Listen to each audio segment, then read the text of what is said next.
Баща ми едно време казваше, че няма по-хубав изгрев от този в работилницата.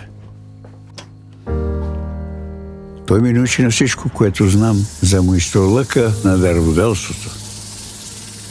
Хем да смяташ като математик, хем да мислиш художнически. Да можеш да вземеш едно трупче дърво и да изкараш от него всякакви гънки. Да обръщаш внимание на всеки малък детайл, все едно цял свят ще го гледа. Докато съм тук, по същия начин, както моя баща, аз смятам за моя мисия да предам този красив, вечен занаят на следващите поколения.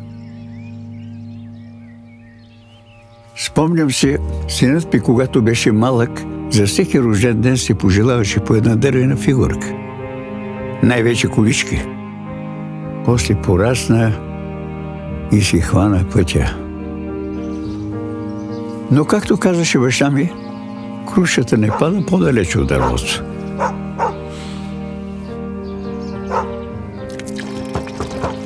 Тате! Тате! Изненада! Как попадна тук?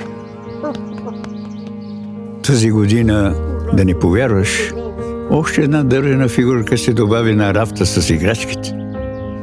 Но този път не я бях измисторил аз. Нямаше ружа за теб. Татко. Каялъшка ракия. Предаваме традицията във всяка капка.